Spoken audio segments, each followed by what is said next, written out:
ETV YouTube channels లో మీ వ్యాపార ప్రకటనల కోసం ఈ నంబర్కి కాల్ చేయండి. మన కోసం మనతో కొట్లాడే నిజమైన ప్రేమ చూపించే ఒకే ఒక వ్యక్తి అమ్మ.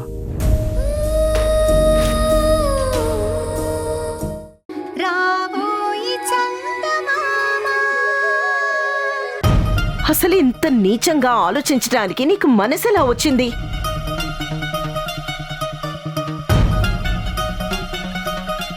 నీ స్వార్థం కోసం ఇంకొక ఆడదాని జీవితంలో నిప్పులు పోస్తావా?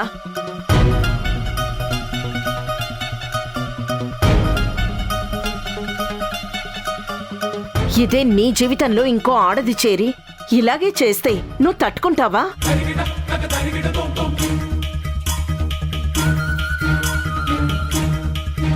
మనం ఒక పని చేస్తే 10 మంది మెచ్చుకునేలా ఉండాలి, అంతేగాని 10 మంది నవ్విపోయేలా ఉండకూడదు.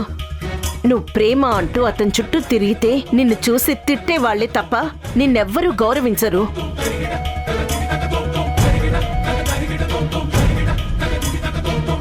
మీ అమ్మ నీకోసం ఎంత కష్టపడింది, ఎంత అల్లారు ముద్దుగా పెంచుకుంది. కనీసం మీ అమ్మైనా నీకు సపోర్ట్గా నిలబడుతుందా?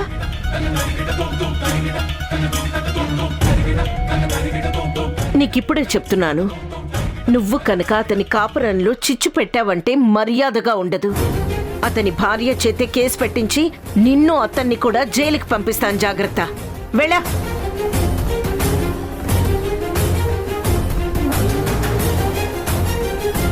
అలా బుద్ధి చెప్పమ్మా. ఆ అబ్బాయి ఎలాంటి వాడైనా ప్రేమించిందంటే పెళ్లి చేసేదాన్ని, కానీ ఇంకో ఆడదాని జీవితంలో నిప్పులు పోస్తానంటే నేను అసలు ఒప్పుకోనమ్మా. అందుకే మీ దగ్గరికి తీసుకొచ్చానమ్మా.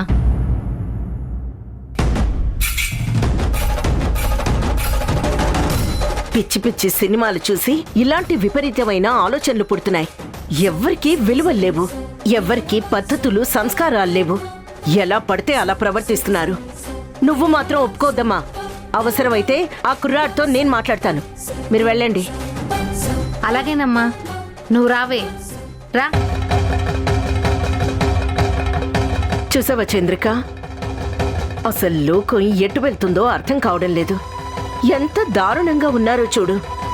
ఇప్పటిదాకా రుద్రానొక్కతే విపరీత ధోరణిలో ఉంది అనుకున్నాను.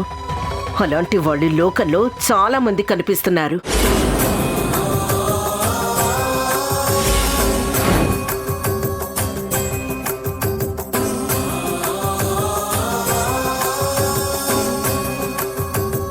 భార్య బిడ్డ ఉండగా ప్రేమించడం ఏంటి?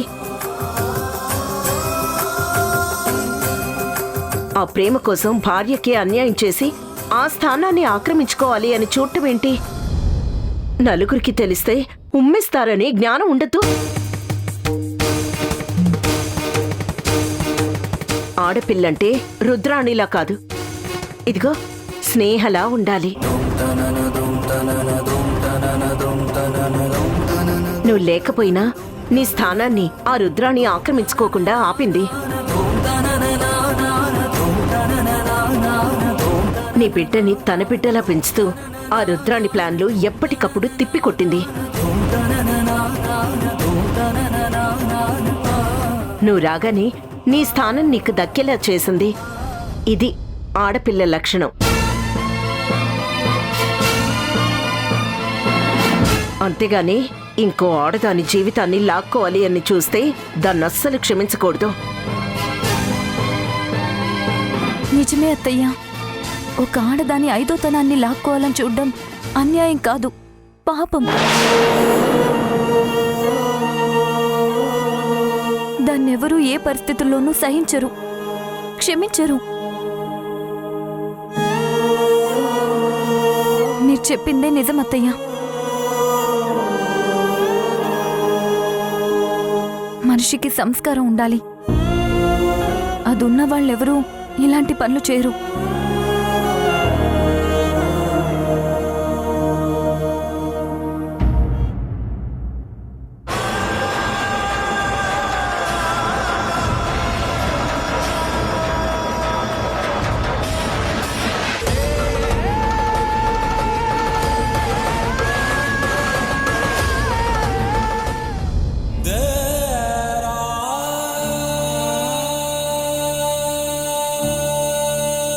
స్నేహ, బాధపడుతున్నావా? మరేం చేయమంటావు? అక్కడ జరిగిందేంటో నువ్వే చూసావు కదా. ఇప్పటికైనా అర్థమైందా? ఈ ప్రపంచంలో నీ నిర్ణయాన్ని ఎవ్వరూ ఒప్పుకోరు. ఎవరిని కదిలించినా పెళ్ళైన మగాణ్ణి ప్రేమించడం తప్పే అంటారు. అత్తయ్య గారు ఎలా తిట్టారో నువ్వే కళ్ళారా చూసావు కదా. ఎవరో తన దగ్గర పనిచేసే ఆవిడ కూతురే అలాంటి పని చేసిందంటే చెడామడా తిట్టిన మనిషి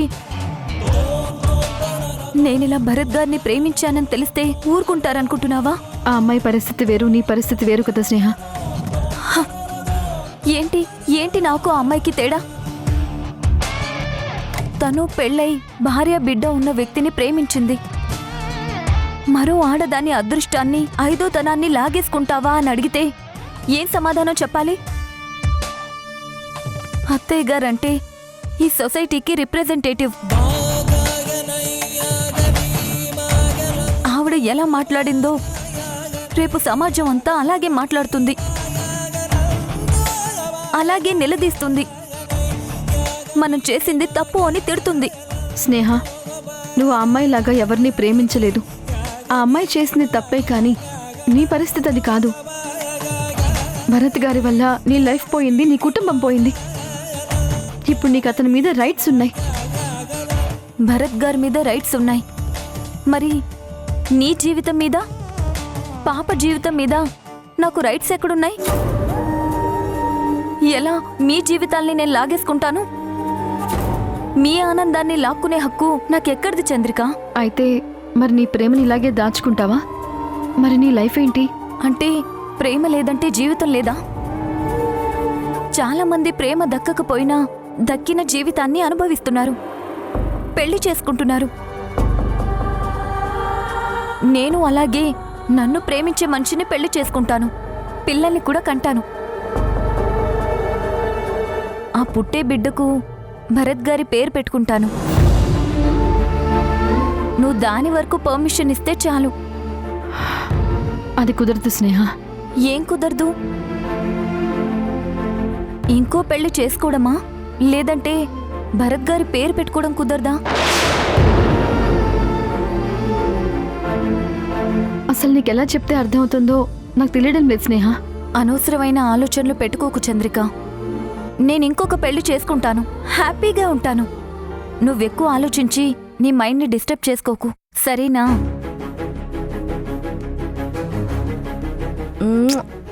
దా, పాపం తీసుకో.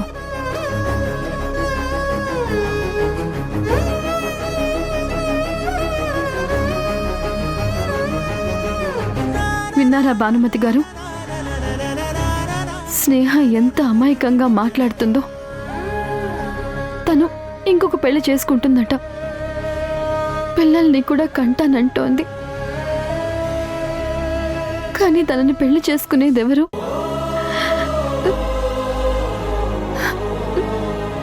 తల్లి కాలేని మనిషిని ఎవరు పెళ్లి చేసుకుంటారు? పిల్లలు దేవుళ్ళతో సమానం అంటారు కదా. ఆ అమాయకురాలికి తన పరిస్థితి ఏంటో అర్థమయ్యేలా చెయ్యి. ఇప్పటికే తన జీవితం నాశనమైపోయింది. ఇప్పుడు అసలు తనకు జీవితమే లేకుండా పోయింది.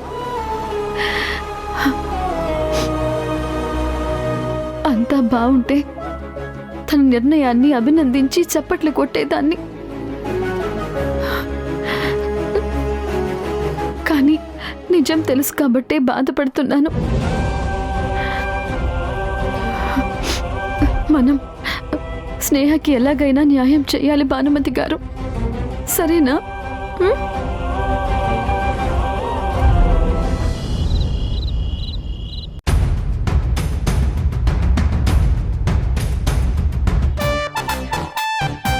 ఏంటో తింటేనేమో నిద్ర వస్తుంది, లేస్తేనేమో ఆకలేస్తుంది. ఏమున్నాయి? Hi, fruits. Dummy fruits.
Sounds కింద నుంచే వస్తున్నట్టున్నాయి.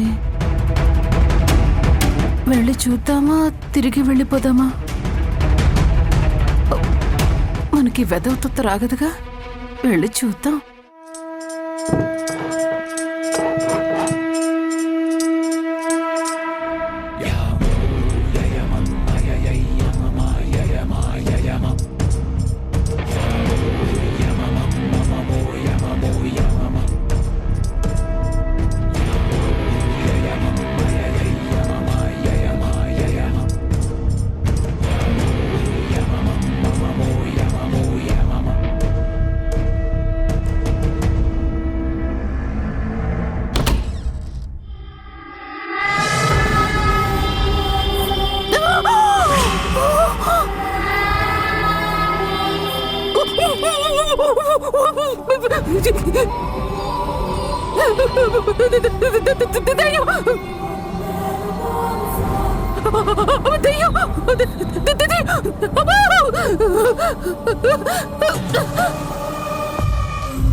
మేడం, నీరజ మేడం,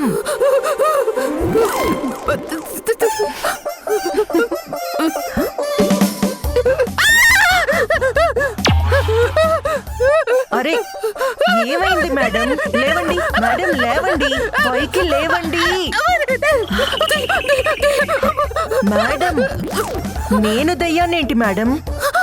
సరిగ్గా చూడండి, నేను రుద్రాణిని. అవును, నువ్వే. నువ్వేంటి ఇక్కడ? అయినా ఈ తెల్లచీరేంటి? ఇందాక నన్ను భయపెట్టింది నువ్వే కదా? అంటే ఆ దయ్యం మీకు కూడా కనిపించిందా? అంటే నీకు కనిపించిందా? అవును మేడం, నిద్రపోతుంటే డబడబా డబడబా అని సౌండ్ వచ్చింది. అదేంటో చూద్దామని వచ్చాను.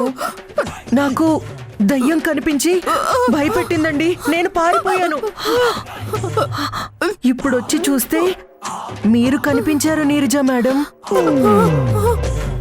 అమ్మో, అంటే నిజంగానే దయ్యం ఉంది. అమ్మో, వెంటనే ఈ విషయం ఇంట్లో అందరికీ చెప్పేయాలి. మేడం ఆగండి.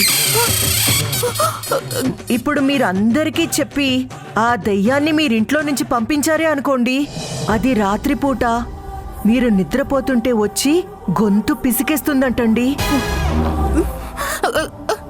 ఎందుకు? నేనేం చేశాను? ఆ దెయ్యం ఇన్నిళ్ళుండగా ఈ ఇంటికే ఎందుకొచ్చిందంటే దానికి ఈ ఇల్లు బాగా ఇష్టమనే కదా. అవును. మరి మీరందరికీ చెప్పి దాన్ని వెళ్ళిపోయేలా చేస్తే దానికి కోపం రాదా? దెయ్యం ఎప్పుడు ఇక్కడే ఉంటుందా? కొద్ది రోజులుండి దాని పని అది చూసుకొని వేరే ఇంటికి వెళ్ళిపోతుంది మేడం. ఈ లోపల ఎవరికైనా చెప్పినా దాని గది దగ్గరకు వచ్చి డిస్టర్బ్ చేసినా వారాయ్ అంటూ పాట మొదలు పెడుతుంది మేడం.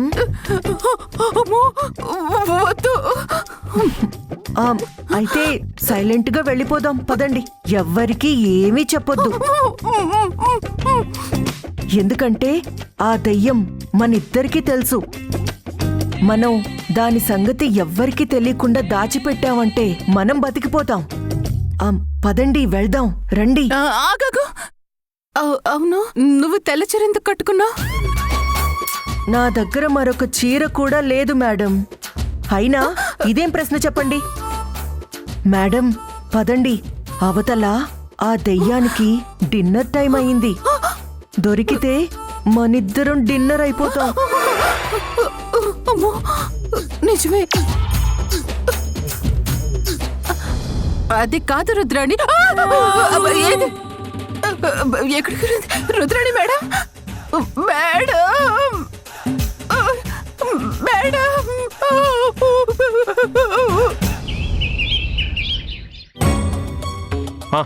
ఆ పంతులు గారు, మీరు ఎర్లీగా వచ్చేయండి, లేట్ చేయకండి. సరే అలాగే అండి. భరత్ అమ్మా, పంతులు గారితో మాట్లాడాను. ఆయన ఆ రోజు టైంకి వచ్చేస్తానన్నారు. క్యాటరింగ్కి చెప్పేశాను, హాల్ కూడా బుక్ చేశాను. మరి ఫోటోలు వీడియోలు? ఫోటోలు వాళ్ళకి చెప్పానమ్మా, వాళ్ళు ముందు రోజు వచ్చేస్తారు. సరే చంద్రిక, అత్తయ్య, స్నేహని దగ్గరుండి నువ్వే రెడీ చెయ్యి. అమ్మా, నేను క్రిష్కి ఫోన్ చేస్తాను, ఎందుకంటే తన తరపున ఎంతమంది వస్తున్నారో తెలుసుకోవాలి. వాళ్ళందరికీ మనం పెట్టాల్సినవి ఏమైనా ఉంటాయా? పెళ్లికైతే పెట్టిపోతలు అవి ఉంటాయిరా, ఎంగేజ్మెంట్కే ఉంటాయి. అయినా వాళ్ళ అమ్మా నాన్నలకి బట్టలు పెట్టాలి, వాళ్ళకి నేను తెప్పించి పెట్టానులే, నువ్వేం టెన్షన్ పడుకు. ముందు ఫోటోగ్రాఫర్ని వీడియోగ్రాఫర్ని ఒకరోజు ముందే రమ్మని చెప్పు, మొదటి నుంచి వాళ్ళు ఉండాలి కదా. ఎంత చెప్పినా వినకుండా ఎంగేజ్మెంట్ దాకా తీసుకొచ్చారు. ఏదొకటి చేయకపోతే అందరి ముందు అవమానాలు పాలవుతారు. ఏదేమైనా ఈ ఎంగేజ్మెంట్ ఆపాల్సిందే. అత్తయ్య, వెంటనే ఈ ఎంగేజ్మెంట్ ఆపేయండి.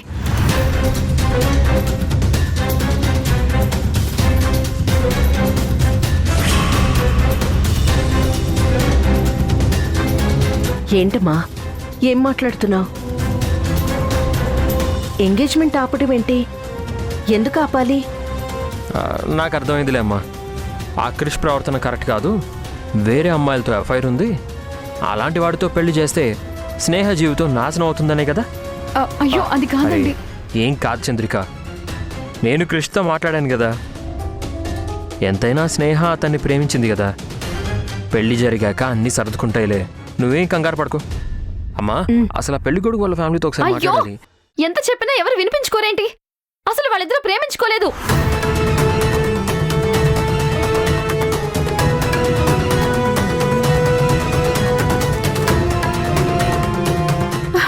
అసలు వాళ్ళిద్దరూ లవర్సే కాదు. వాళ్ళిద్దరూ కలిసి మనల్ని మోసం చేస్తున్నారు.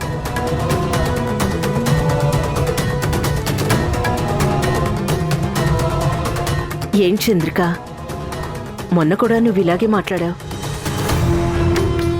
అసలు స్నేహం మనల్ని ఎందుకు మోసం చేస్తుంది? ఆ అవసరం ఏముంది? స్నేహం మనసులో ఎవరో ఉన్నారని చెప్పింది నువ్వే. తన్నే కృష్ణని ప్రేమించాను అని చెప్తుంటే. లేదత్తయ్య, అది అబద్ధం. అబద్ధం అయితే క్రిష్ అయినా చెప్పాలి కదా చంద్రిక, ఎంగేజ్మెంట్కి ఎలా వస్తాడు? సరే ఓకే, అతను వచ్చి ఎంగేజ్మెంట్ చేసుకుంటాడని మీరంతా నమ్ముతున్నారు కదా. సరే ఉండండి, నేను మీకు ప్రూవ్ చేస్తాను. ఇప్పుడు క్రిష్కి కాల్ చేస్తున్నాను, వినండి. స్పీకర్ కూడా ఆన్ చేశాను.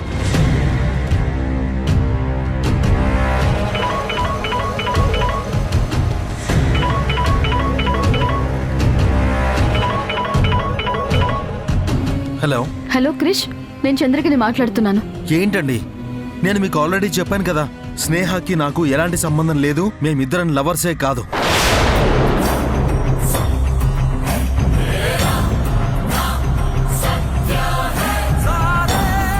కేవలం ఫ్రెండ్స్ మాత్రమే. నేను ఎంత చెప్పినా మీరు వినిపించుకోకుండా ఎంగేజ్మెంట్ దాకా తీసుకొచ్చారు.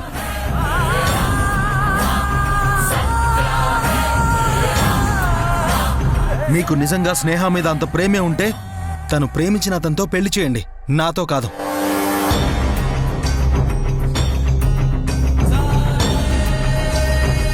అసలు స్నేహ ప్రేమించింది. హలో,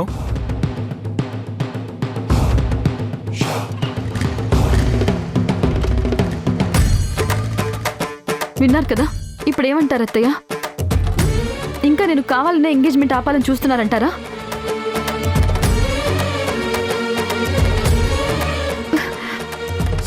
అత్తయ్య మీరు తొందరపడి వాళ్ళిద్దరికి ఎంగేజ్మెంట్ చేసి మంచి చేస్తున్నాను అనుకొని చెడు చేస్తున్నారు.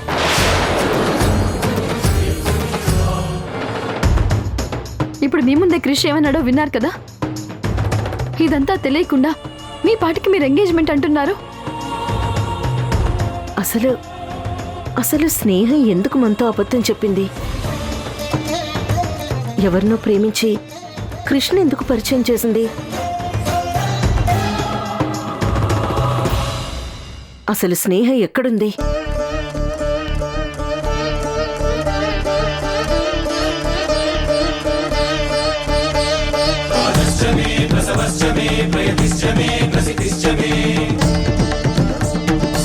మేం మీకు పెళ్లి చేయాలి అనుకున్నాం. అది మీరు ప్రేమించుకున్నాం అంటేనే కదా. మీ ఇద్దరి మధ్య ప్రేమ లేదు అంటూనే ఎలా కలిసి రహస్యంగా మాట్లాడుకుంటున్నారు? ప్రేమ విషయంలో ఎవరైనా అబద్ధం చెప్తారా? మీరు దేనికో భయపడి మాట మారుస్తున్నారు. ఇదేంటి క్రిష్ వచ్చాడు? కొంపతీసి భరత్ గారికి నిజం చెప్పేస్తాడా? ఈటీవీ విన్ యాప్ రోజుకి కేవలం రూపాయి మాత్రమే. ఇప్పుడే ఈటీవీ విన్ యాప్ డౌన్లోడ్ చేసి సబ్స్క్రైబ్ చేయండి.